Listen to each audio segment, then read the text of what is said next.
that with your support and backing, I will be able to serve New York and serve the Green Party and serve it well. Now, how do I serve my brother who has so ably and capably spoken to us today?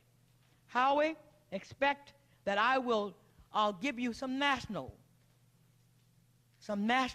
publicity in terms of hooking you into my national network. Some international publicity, you'll be hooked into my international network. But locally, for the teams that I'm forming around me, I don't believe in campaign managers, I believe in campaign committees. So as I form the campaign committee, it's statewide, which means that you will have access to a statewide team of individuals who have been on the battlefield in diverse areas for the last 50 years. I'm not telling my age quite yet, but I'm getting awfully close.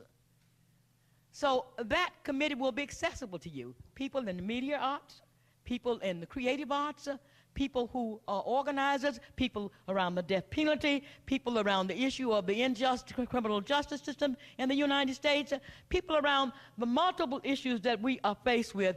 I have worked with, including those here at Albany, New York, that I consider always my home. I was here for right at 17 years. Here, working with the homeless community and in the homeless community, really, in one way, when I first came in. Here, working with those in the political arena. Here, working with the State University of New York, with Sage College, which is right down the street here.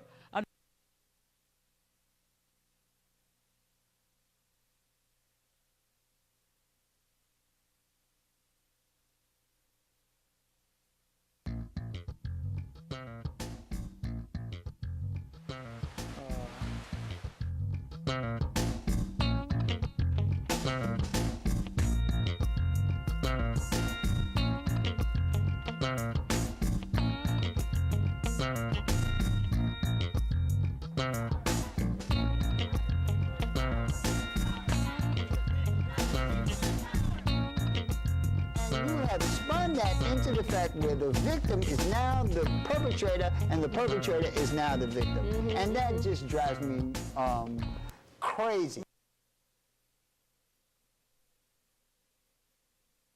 As you can see, I'm always doing what I do, which is total chaos. That's because Kenny Ryan is just walking in. If Kenny Ryan had been here to help a brother out before, I'm gonna cuss him out. He wasn't supposed to be with me. I'm just messing with you. Today is September 11th. I'm on these wheels, so I keep moving out of focus. You got me, Veronica? Today is September 11th, and all the stations are playing September 11th, 2001 over and over again. The plane's coming through. And I'd be remiss if I didn't mention the fact that the great Ozzie Thompson, the original community cop, died on September 11th, so we commemorate that. We remember Ozzie. But it is my good fortune, because there are so many issues related to black people in this country, black people in the diaspora, poor people in general, all over the planet, that are affected, or should I say mal-affected, by many of the things that are going on today. And it has been the blessing of Eminem to have the wisdom of someone who is a lifer in the civil rights struggle. She came out of Birmingham, Alabama. She's running for the Senate in the Green Party. It is Colie Clark. Colie, and I looked up, I saw her on her website, and let me tell you something about Colie. Colia L. Liddell Lafayette Clark, that's a mouthful, is committed to a strategy of taking the campaign to the people to address those specific issues and concerns of each target group through dialogue and education. A key element of the campaign is redefining values for work, education, family, and community. Colie Clark will participate in community meetings, utilizing every technology and media available to encourage the New York Senate community to work within the Green Party in building a self-sufficient New York state and nation.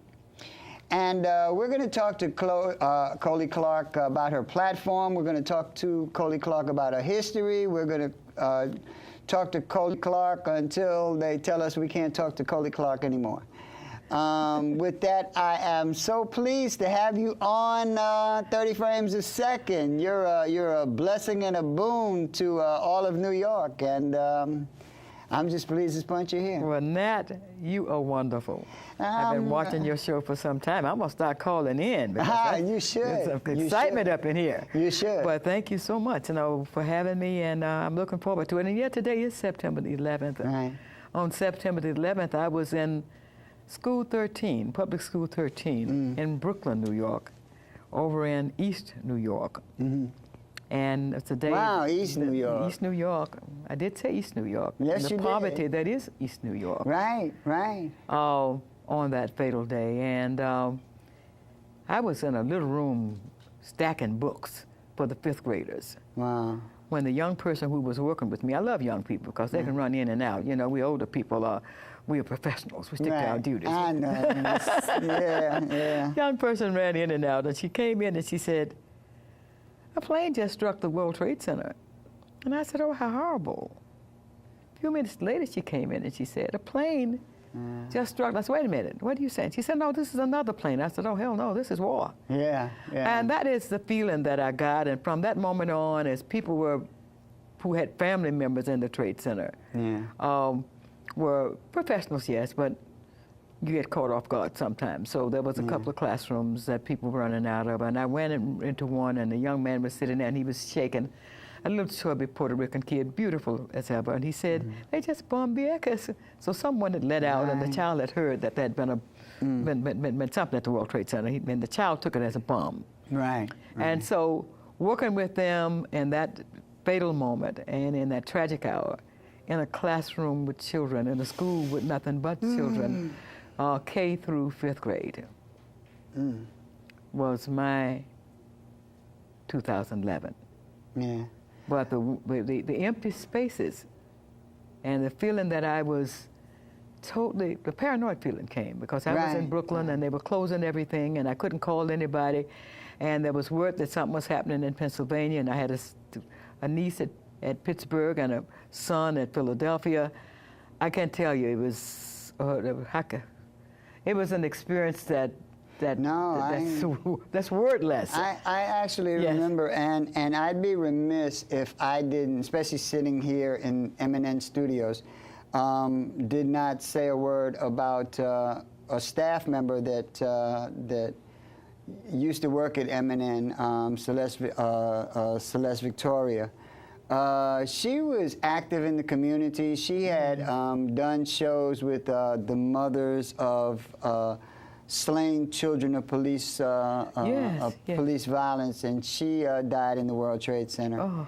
But yeah, I know exactly what you mean because I had been coming off a period of covering a whole lot of things that were just very difficult to cover.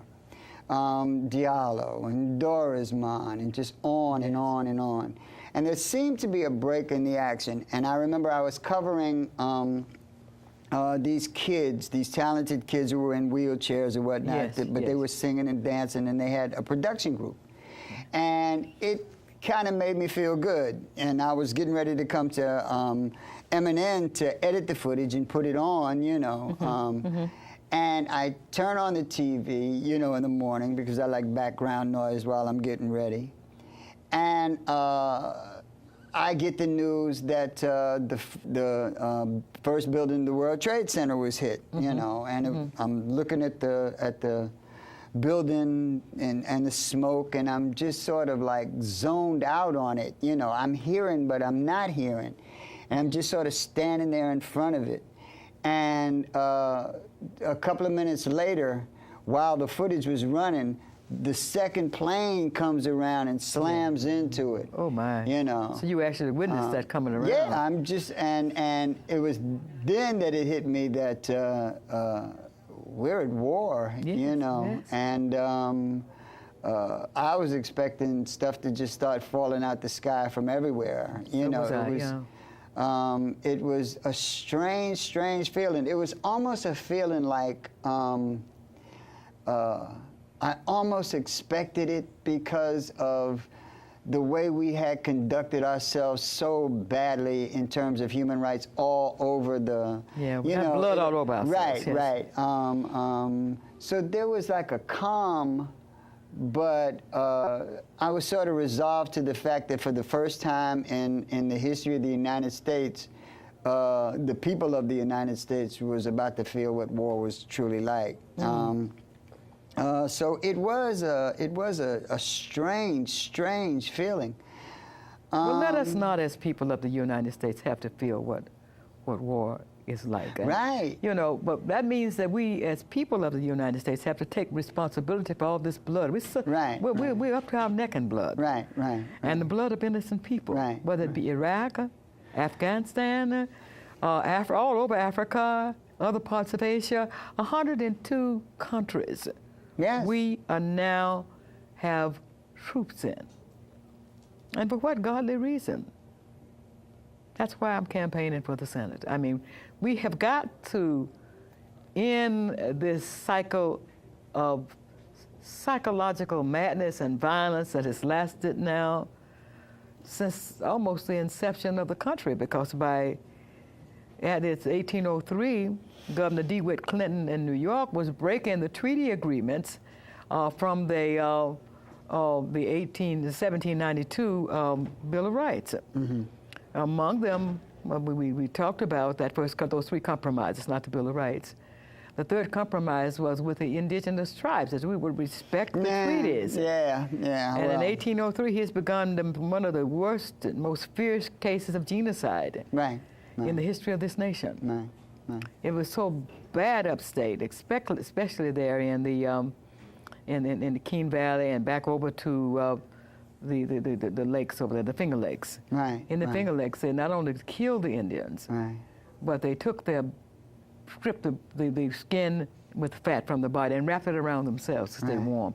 I mean, when I look at the violence, the historic violence of this nation, whether it be with Africans, we're here, obviously against our will, as prisoners of war placed into a slave system, whether it be the indigenous population whose land we're taking, our Mexican neighbors, Canada at one point. It doesn't matter.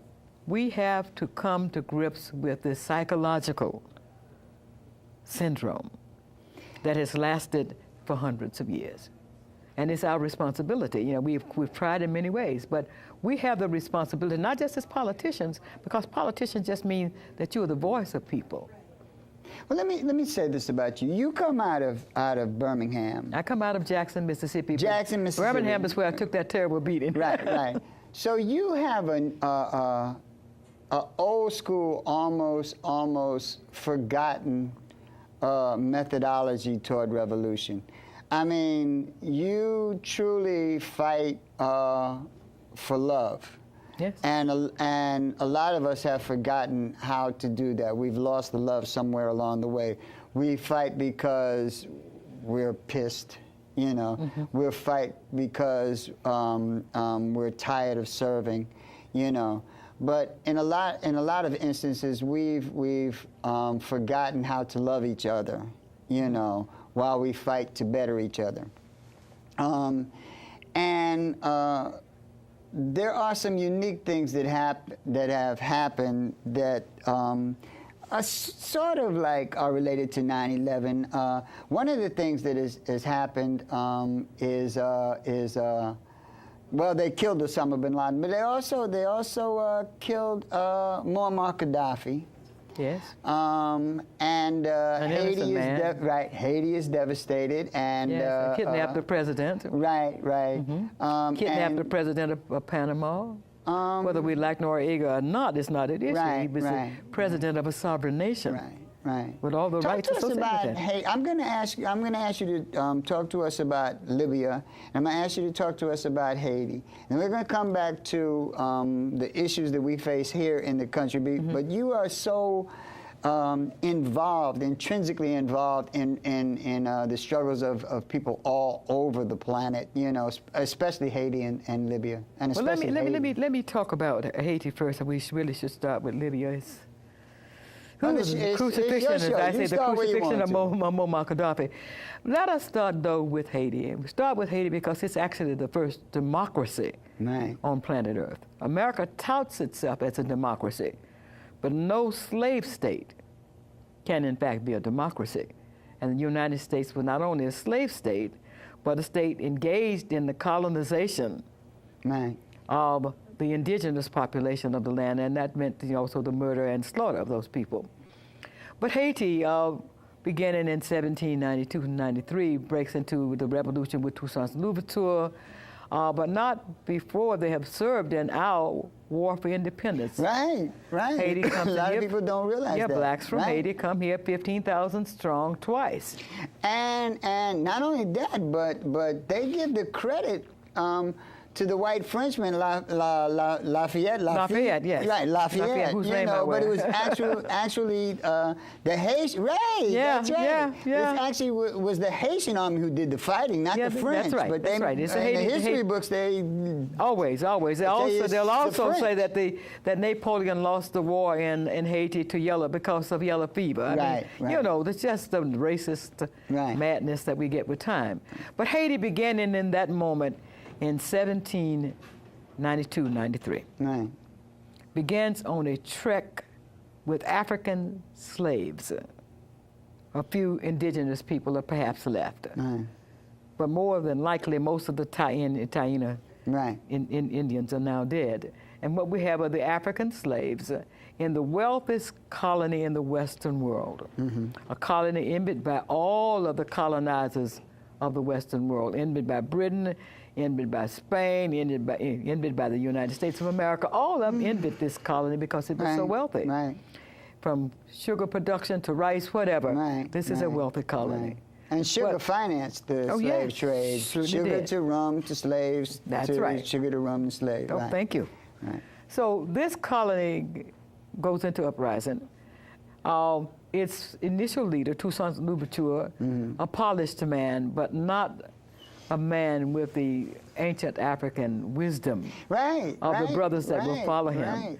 He trusted the French. He trusted that now, you know, we won the war, we made some decisions, now we can talk, we can da-da. So he goes off to France in the same way in which the great native chief, Osceola, will come to visit with Andrew Jackson, and he gets the same outcome. Same absolute outcome, locked up, imprisoned. Osceola's case, he's locked up in prison. Osceola's the great Indian, for those who are listening, out of the eastern coast of the United States, Florida region. The camera is right there. Okay, black native who is invited by Andrew Jackson, who would later be president of the United States, at that time General Andrew Jackson, to come out and to begin to talk about some possible resolution to the skirmishes and wars that they were placing against Osceola's people, but Osceola was a great warrior. He was fighting back. And of course, when he comes out, he discovers immediately in the clearing that he's surrounded by Andrew Jackson's troops. His troops, of course, are killed off and routed, and he's captured. But he says this: any day that's a good day for living is a good day for fighting. I grew up with that spirit. But for Louverture, it would not be so, because he's isolated into a jail and a little island off of Paris, where he's violated in every way imaginable, as was Osceola. You know how males get violated in the same ways in which women get violated, until his death. But on the island itself, they thought they could come now, they would come in, but they made a mistake, because on the island was Jacques Dessalines. And on the island was Jamaica's Boukman. And they were developing the real revolution, which would be the spiritual revolution. But not only the spiritual revolution, but the proof that African warriors are among the best in the world. In all ways, psychologically, and if need be, violently. We saw that before in 1739 right down here in Virginia. Right, right. Oh, no, excuse me, Carolina. I want to get Virginia. When a group of Africans got off a boat and were being held slaves, and that group of Africans, 50 black men, all men. Unlike Nat Turner, they didn't take out any children. Right, right. But when it was through, they said several dozens were destroyed, and hundreds, of course, injured. But when they were through, there was all this new legislation that respected the manhood of black men. And so this is what Haiti is. Haiti proved to be a place where black men and women, don't sell my sister That was short. Cinque? Who is that? This is Jacques Dessalines. Oh, Dessalines. You were asking who it was in America. It in was Virginia. Cato. Cato. It's Cato. Okay. At Stono, South Carolina. All right. It's Cato, Stono, South Carolina, 1739. America's But first. Virginia, you mentioned second. Virginia. I said Virginia because I'm confusing him. Okay. But I think that's. Okay. I believe Nat Turner is Virginia. Is he? Anyway, Nat Turner may be yeah, Carolina. By now I'm getting too old. By now I'm getting too old to remember Turner was Virginia. Who is who? Cato is Stono. Right. Denmark Vesey. Denmark Vesey is Virginia. Yes. Carolina. Carolina. Because Denmark Vesey was around. 1800. Vesey is about 1817, 1818. Correct. Goa is 1803. Correct. I can't remember where all my great brothers come from. Right. And my great Denmark sisters. Vesey was around the first all-black church in America. The AME Zion in Philadelphia started in Philadelphia, but it wasn't a black church in Philadelphia. It was a black church in South Carolina. Yes. You know. Yes. And I think that freaked them out because in South Carolina, everything was first generation. It was urban slavery, not plantation slavery. Yes, that's and, right. Denmark Vesey was killed with I forget how many, but they were all first generation Africans that they slaughtered. Yes. We have Denmark Vesey's case. It's very important for a song that we sing in the Christian church. Right. Remember Me. Right. And it's from one of the men that worked with me. I believe his name was John. And to this day, I really believe that Denmark Vesey got one of them Mumia Abu Jamal type trials. You know. Oh, worse. Far worse. And so did Nat Turner. That was just some made-up crap. The U.S. military actually castrated Nat Turner. Wow. I mean, this is just the things I say that they do to men. That men do to men, to women, yes. But what they do to men, to try to scare other men out of their manhood, is what they do to our children now in the streets. Right. And we had better be very cautious that we don't lose all memory. Remember me, John. Fear is profitable. John standing at the hangman on the hangman stand. Denmark Vesey, remember me. Remember all I stood for here. Remember me. Remember this my dying hour. Remember me. And we sing Remember Me in the Christian church. It's African these days, without any remembrance of the great man from whom this song will come. Because it will just go across the South. You can't say you remember John, but you can remember me. And it's a hymn. We sing it all the time. It's a very spiritual piece. But now I was coming to that, but then I want to go back to Haiti. So Haiti then, 1803, is when it actually develops one of its first amendments to its constitution. And that amendment sent word to all of the slave colonies, because Haiti is surrounded by nothing but slave colonies, including the United States of America. Nothing but slaves, and slaves in Europe as well. Most of us don't realize there were slaves all over Europe, African slaves.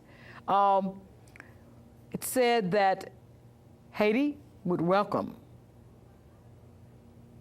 all freedom-loving people as citizens of Haiti. Right. I remember that. Haiti didn't only do that. Haiti took off and went into Chile, the area we know today is Venezuela, also working with great independence movements. Cuba, great independence movements.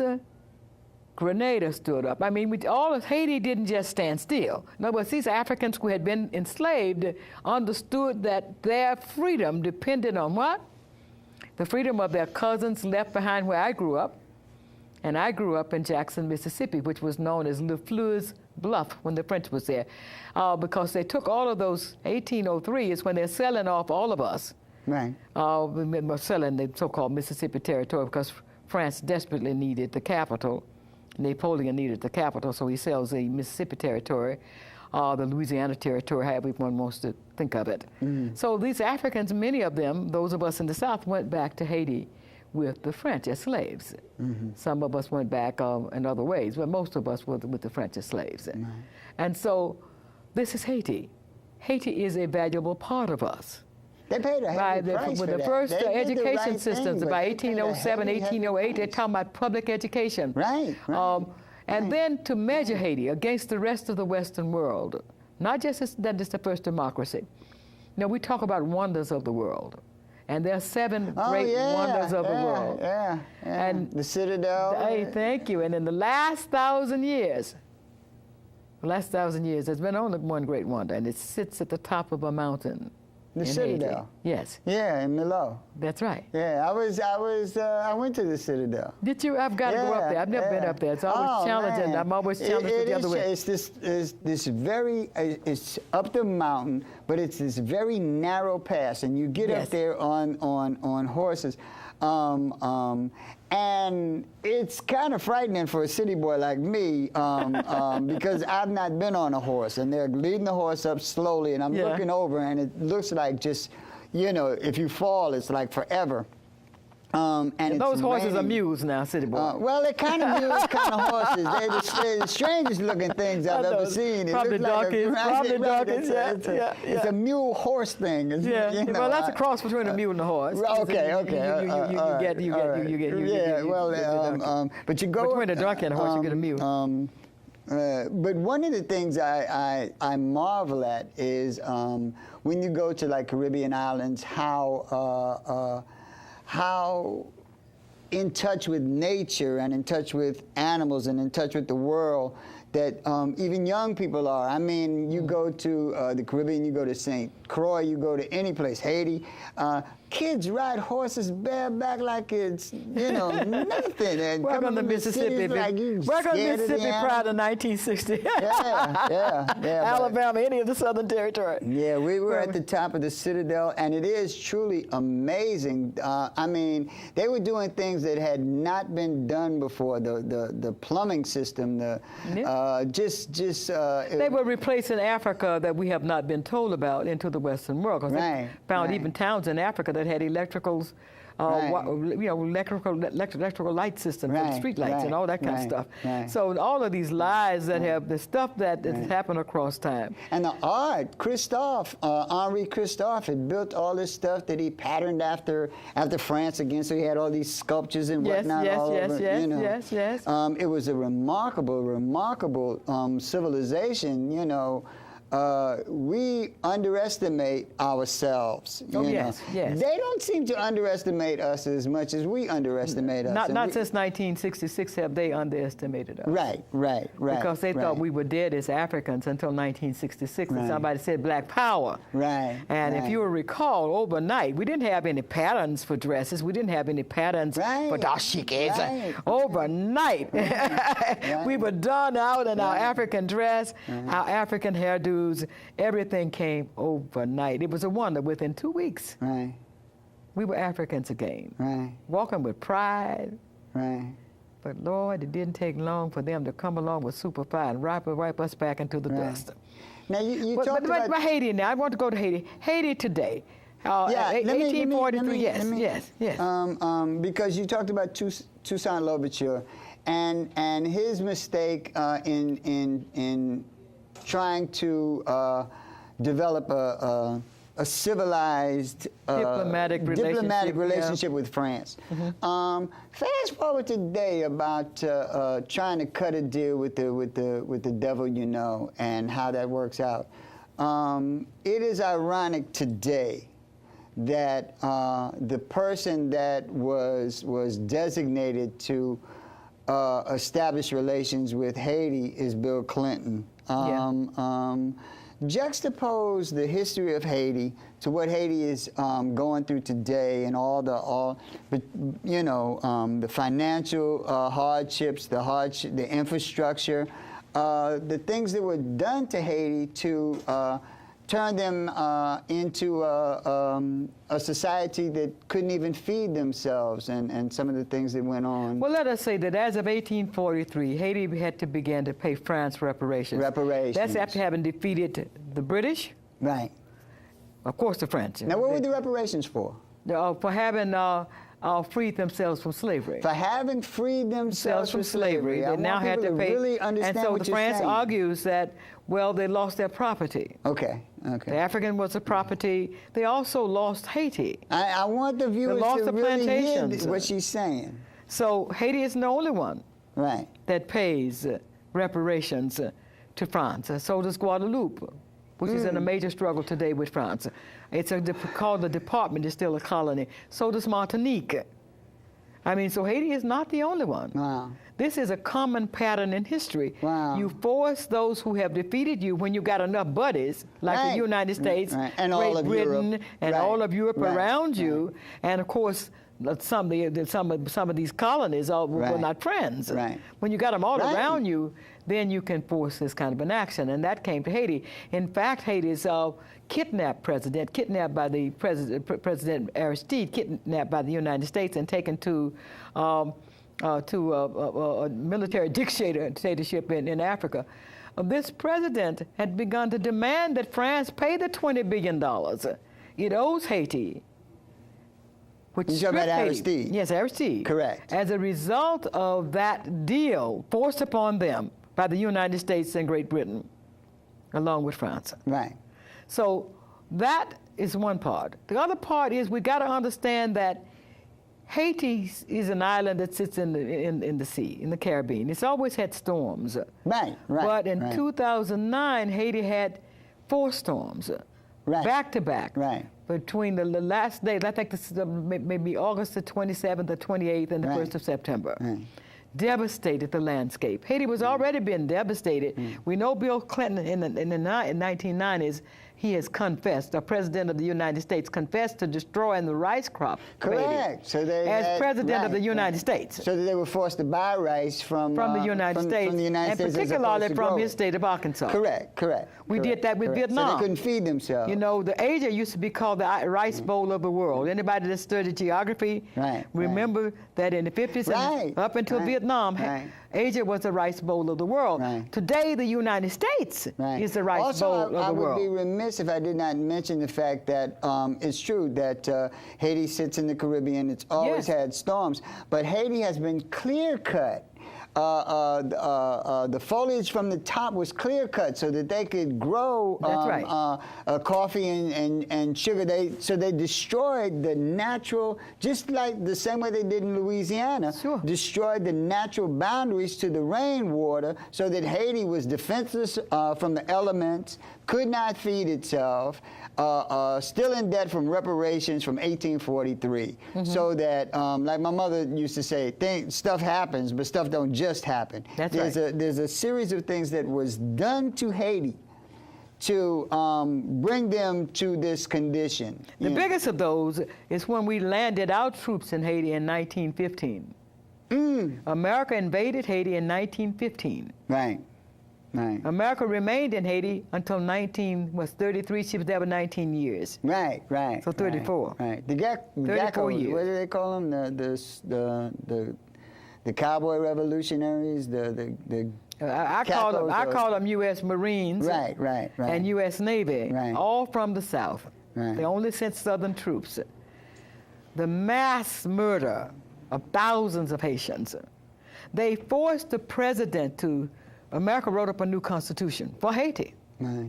And forced the president to sign that constitution. It's a very interesting experience because first of all, there were 3 men that tried to get to be president. They refused. So the 4th one, you know, I mean, you actually got guns Right, on people. right. So he went along, Right. but he refused to sign that constitution. Right. So he went into the bath, into the toilet, and stayed in there for quite some time.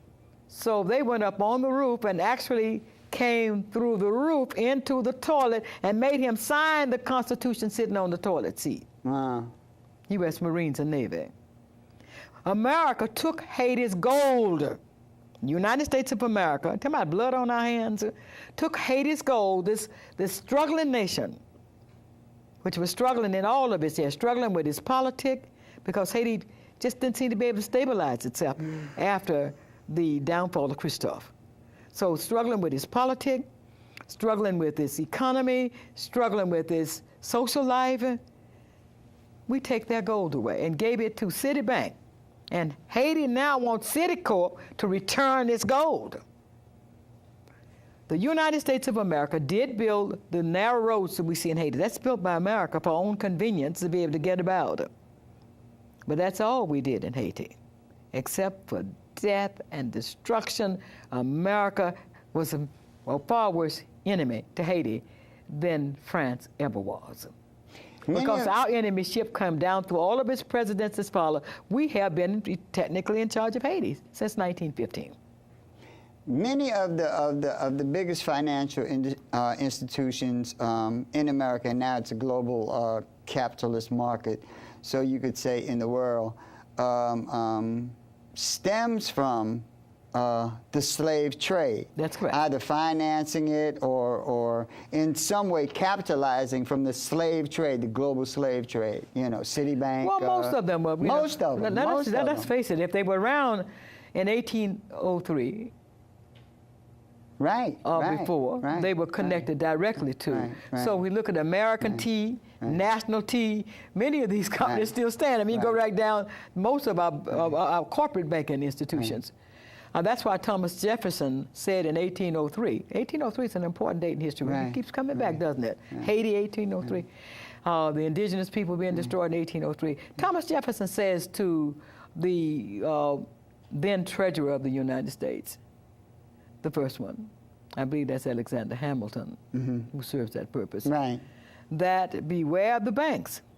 Beware the banks, because if you allow these banks to develop among us, what will happen, they will build around them other financial institutions.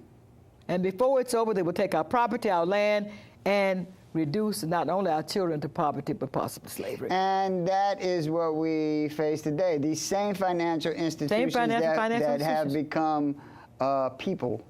Always were people. Well, yeah, right. Those people who never die and don't serve. They might be people, but they aren't American people. But now they made it a legal fiction. A legal immortal fiction. aliens. A legal fiction called people, We got a phone call, and I'm going to take the call in just 1 second.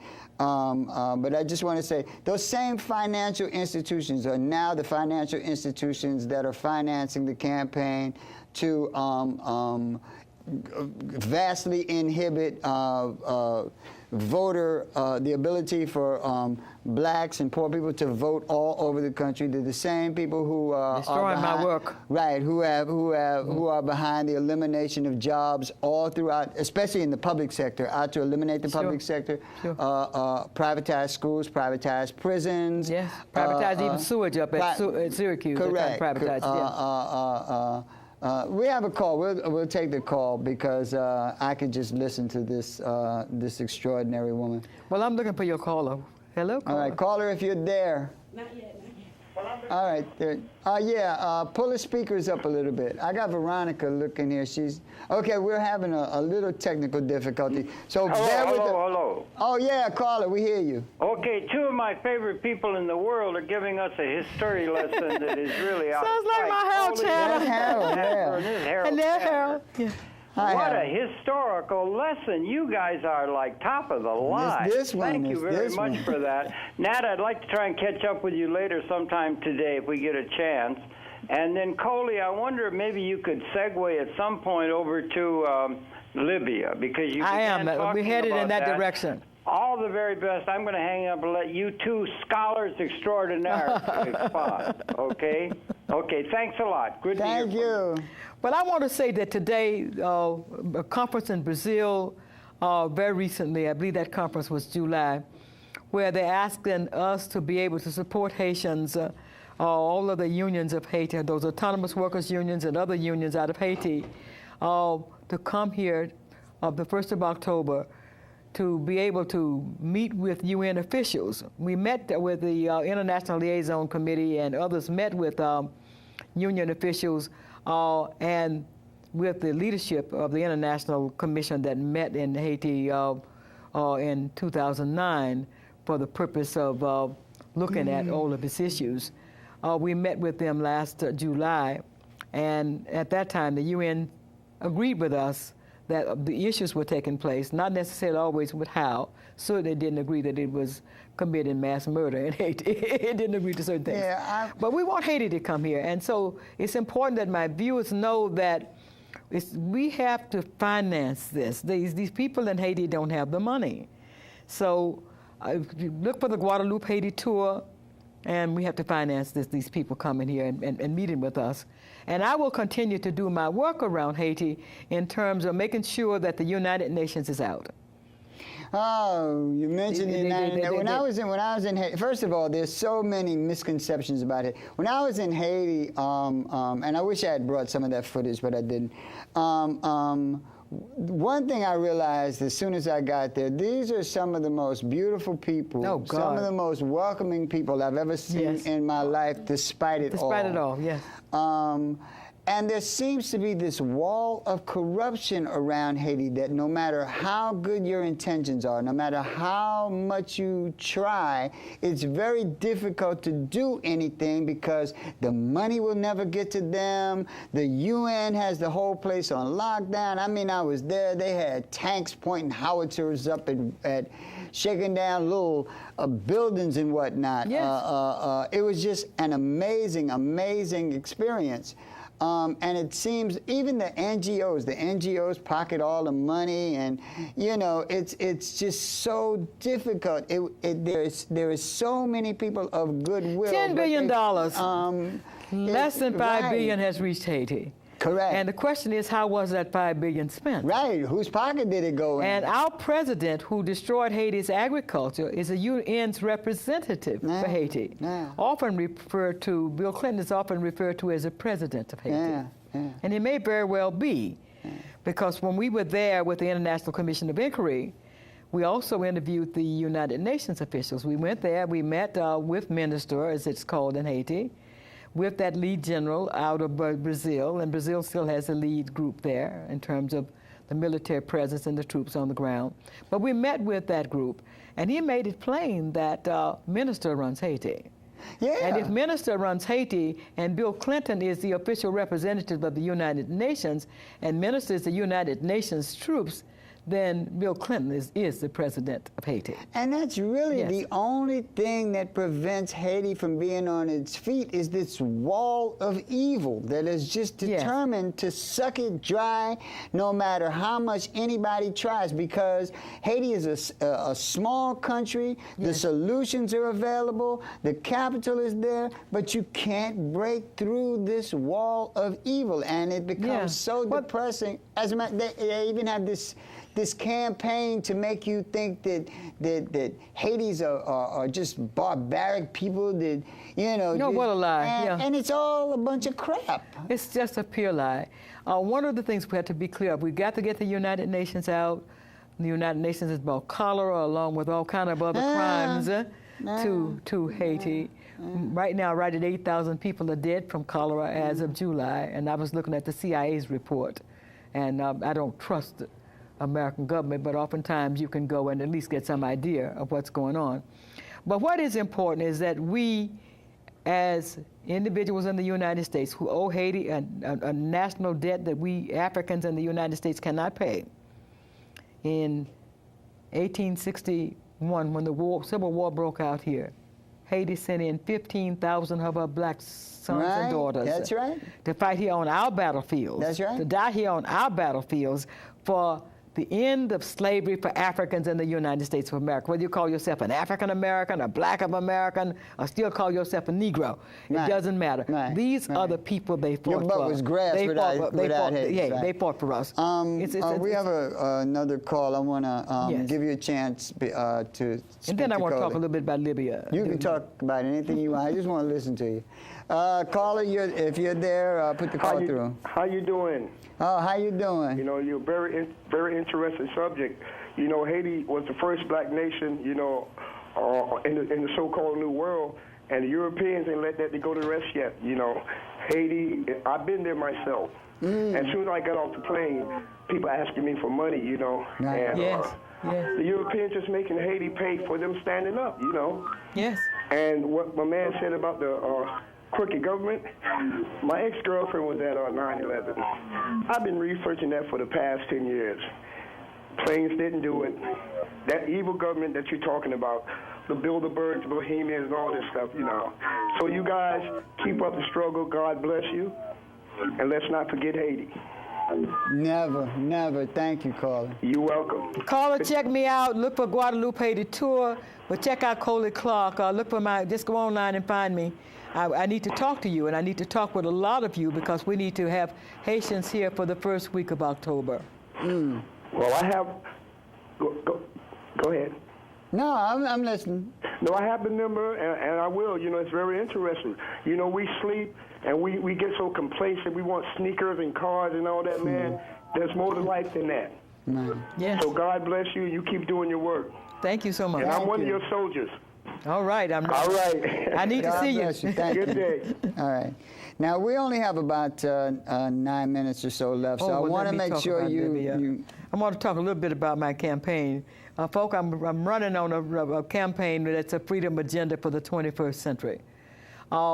As you know, I'm out of the ancient civil rights movement, I guess they can call us now. I was inducted into the Civil Rights Hall of Fame last year at Selma, Alabama, for the voting rights era.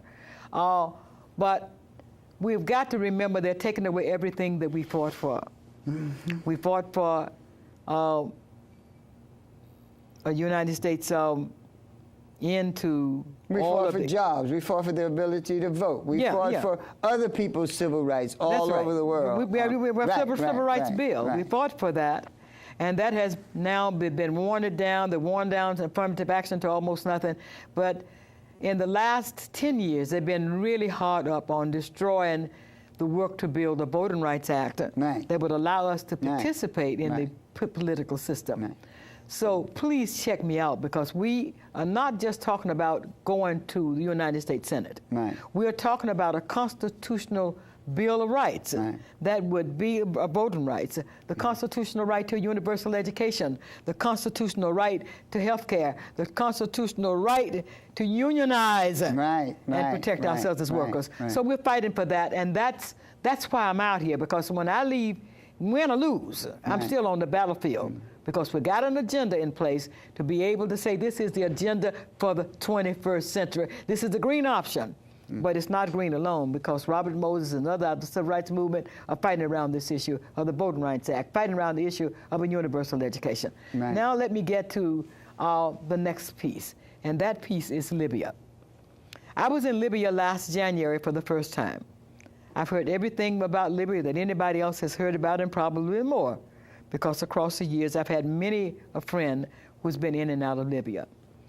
I was surprised as I came in to see a huge sign across the roadway that read, "Partners and not wage earners." Yeah. And this is what we are fighting about. This is why we have a war on Libya, not only because it was the wealthiest nation in Africa, not only because Libya was the only nation in Africa with an income of substance, 13,000 annually, 5,000 more than the nation of Brazil, not only because Libya had free child care, single payer, health care, everybody had a right to full teeth, eyes, nose, whatever you had. Not only because Libya had universal education. If you couldn't get into Libya, they'd send you to France, United States, wherever you had to go to get that education. Whatever you do, in other words, you could truly pursue your dreams. You're talking about transportation system available to you. You're talking about housing available to you. And if you wanted to get married, you knew that you would begin your life with $50,000 in income. Now, all these things took place subsequent to Libya taking control of their country back from Italy. That's right. It was an entirely different. You're talking about a complete paradigm shift. That's right. The end of the age of what kingdom. Was education? What was education in Libya under Italy? You can get a little bit in Italy if you wanted some. Right. And it's whatever and it's true for Somalia. Mathematically zero. True for Somalia. It was true for Eritrea. Correct. For that whole region, because Italy had such a hatred of North Africa. Because you're talking about zero literacy to just about 98% literacy. That's right. That's correct. That is beyond radical. That is miraculous. Man, this is hard work. This is the hard work of not just Gaddafi, but of the Libyan people. Right. And Libya is Africa. Libya, and it's one nation that wants you to be real clear. Libya wants you to be very, very clear. They are part of Black Africa. Right. Not just Africa, but Black Africa. Black Africa. Yeah. And I want to say that sisters in Libya got all the rights of men in Libya. No longer, because now they're going back under that other stuff. But under Gaddafi, they don't have that in Saudi not Arabia? only was all it, please, in Saudi Arabia, women don't even have the right to drive a damn car. Can't drive, you can't get a driver's license, can't drive a car. Libya's another story. Let me get this call in, and we're going to let you finish up on Libya, and I'm not going to mess with you anymore. All right. Maybe they give us another hour. All right. How you doing? How you doing? It's me again. We're talking about Africa. You know, when Gaddafi was killed, I was gloating over it because my perception that he was a terrorist from the Zionist media. Right. So I looked it up. Gaddafi did a lot for that country, and his worst crime was wanting to unify Africa. Correct. That's right. And that scared the hell out of the Europeans and the Zionists. Correct. You know, and he was a great man. And my perception for decades that he was a terrorist and a terrible person. All right. And I'm to the point now, I believe nothing the Zionist media tell me on the news. Nothing. Caller, I want to let Colia address what you're saying. We're running out of time. I want to thank you so much for calling in and let us not put our madness on the Zionists and others. Our madness is the United States of America. It was our government that owns NATO, runs NATO, that colluded with France, that colluded with Italy, that colluded with Great Britain to invade Libya. It's our government. We need to be very clear about that. Address some of the things that about Libya, like Jamaria, that is so pertinent to people who believe in fairness and equality and justice for all African peoples, for all peoples, all poor peoples all over the planet. What were some of the things that Libya was doing Well, let us be very clear. When I mentioned that piece about partners and not wage earners, is that there's a piece called the Green Book, and you try to go online and find the Green Book. Hopefully it won't be in Arabic. For those who read Arabic, this would be a good thing. The Green Book. The Green Book. Okay. Because this is the work of Muammar Gaddafi. Mm-hmm. And when you say the Jamaria, you're talking about the Green Book. Right. All right? You're talking about the philosophy. Right. You're talking about the programmatic piece of taking us into a new economic paradigm. A new economic paradigm. This would be beyond capitalism. Right. Beyond communism, actually. Correct. To a new economic paradigm. Correct. And we need to look at that because that is a part of the fear of the Western world. Number two, we need to look at Libya and understand that Gaddafi's work was, let us build a unified Africa. He called it a United States of Africa. Mm-hmm. But a unified Africa, but a free Africa in the sense that, one, you'd be on a gold standard, and as soon as he said a gold standard, and I hadn't been back home. And a technologically visionary Africa. Ooh, wait a minute, let me finish, brother. Right. I'm just starting with that gold standard. Right. But we don't need the IMF. We can have our own international, our own monetary fund. We can have our own World Bank, Bank of Africa. Right. And so he put those things in place. But the thing that we're sitting here in the beautiful MNN, which is radical and great in our times here in the New York State, but Africa could not participate in the information age unless it went through Europe. And so what happened is Africa was paying $500 million annually for what? Technology that would allow it to fly its planes, to run its telephones, get radio and television. Mm-hmm. So they just did a little research and uncovered the fact that for $500 million they could buy a satellite. And Muammar Gaddafi said, I got 400 million of that. Right. And Nigeria put up some, and the African Bank, the Bank of Africa, right. they put up the rest. Right. And so floating up there is an African satellite. You're you can talking pick up paradigm shift. Woo, You're talking about a whole paradigm major paradigm shift for Africa. Well, let me take it a little further. So they now are working out of Algeria, which is also under stress, threatened to be also invaded. I said Algeria, the one that gave us Fanon. Mm-hmm. The one that gave us some of the greatest revolutionary fighters on earth, the one that housed the freedom movements along with Libya out of South Africa and other parts of Africa. This is Algeria. They are building now, with all of Africa participating, quietly, the first African-made satellite, all African materials, all African scientists and researchers, and it will go up around 2015, and it will be the most advanced satellite on planet Earth. That's coming. This is Gaddafi, Muammar Gaddafi.